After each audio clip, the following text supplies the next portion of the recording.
Welcome to Thinking Deeper by 6-7. Uh, So today we're looking at a story that, it just completely dismantles the barrier between skepticism and it spirituality. really does. We're talking about a devout, lifelong atheist who dies, floats in a void she actually kind of loved, gets shouted at by her great-grandmother, and then stands before this council of interdimensional beings. And they show her the future, which is terrifying. Absolutely terrifying. This isn't just a story about seeing a light. It's about a total restructuring of what we call God, we call physics, and why this belief that we're all separate individuals might be, well, the most dangerous illusion of all. It's a lot to take in. And what I love about this deep dive is that we aren't starting with someone who was, looking for these answers. Well, We're starting with someone who actively, fundamentally rejected them. right. We had to set the stage with who Heather was before she died, because her background is just so crucial to understanding why all this played out the way it did. It really is. She wasn't just indifferent to religion, she was hostile to it. Yeah. Exactly. I mean, she describes herself as the kind of child who, when a Sunday school teacher asked if she believed in God, would just look them dead in the eye. And say what? No. Just a flat No, no. flat no. She was raised with this very strict materialist worldview.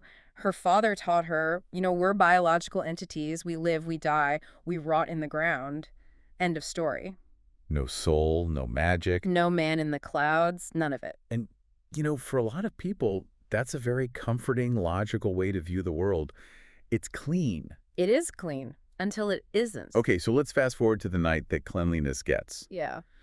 Very messy. Heather's an adult. She's living in Vancouver. She's at a dinner party. Totally mundane evening. And then she goes to the bathroom and looks in the mirror. And this is the first real crack in that materialist worldview. She has a premonition. She hears, she says she knows, this message that says, Heather, if you do not get help, you are going to die. Terrifying.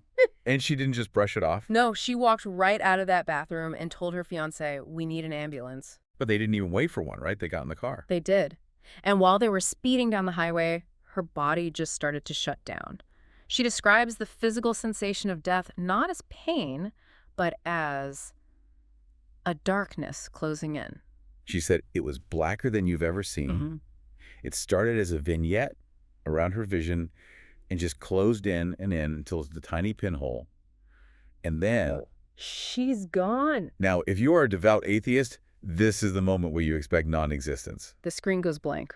The end. But that is not what happened to Heather. She found herself in what she calls the void, or the abyss. And this is where her reaction really surprised me. Because if I woke up in pitch blackness after dying, I think I'd be panicking. I would be screaming. But she wasn't. She was comfortable. And this is a fascinating psychological point. Because she didn't believe in an afterlife, the darkness actually validated her worldview, at least at first. So she thought, okay, I'm dead. It's dark.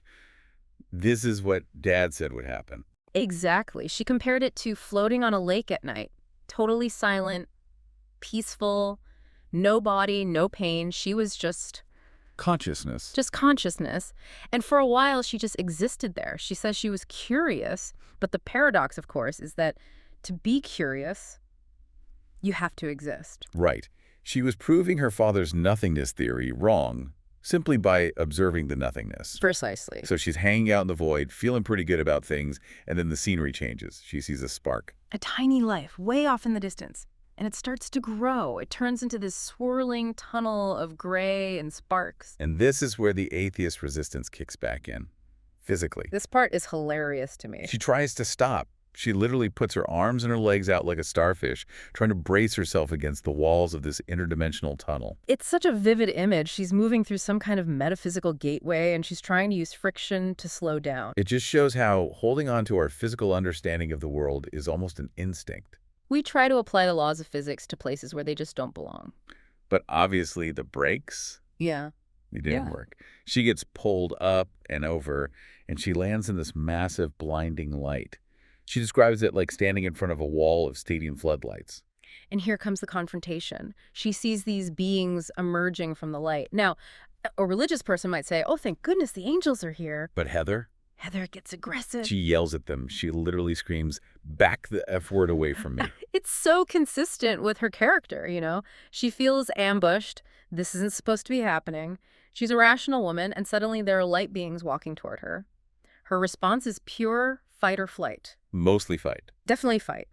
But then the aggression turns to confusion and then recognition. The shapes resolve into people she knows. Her grandfather, her aunt, her uncle, And the boss of the family, the great-grandmother. she steps forward.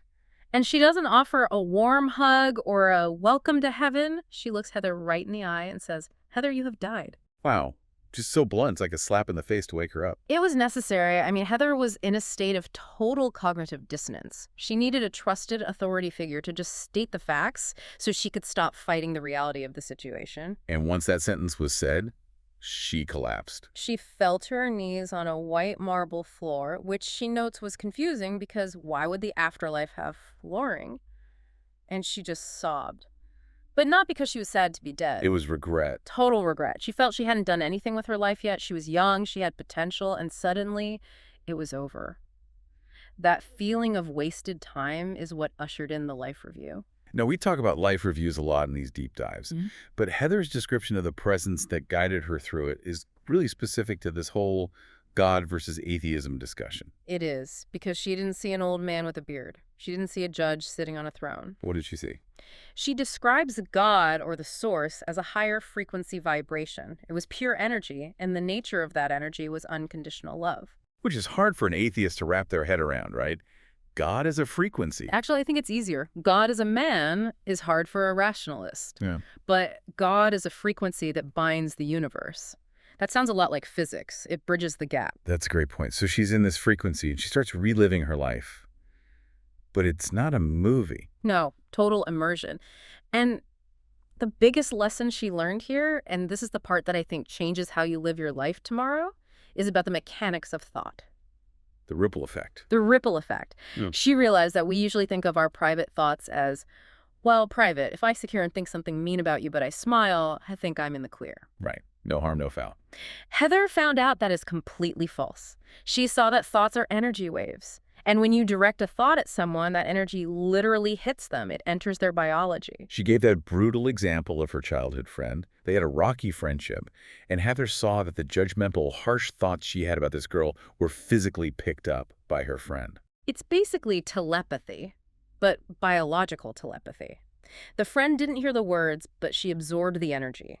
She stored Heather's judgment in her body, and it actually shaped how she saw herself. That is terrifying.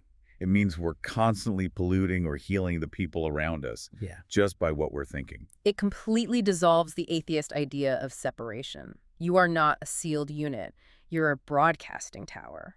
And she saw the flip side too, right? With the girl in the group home. Yes.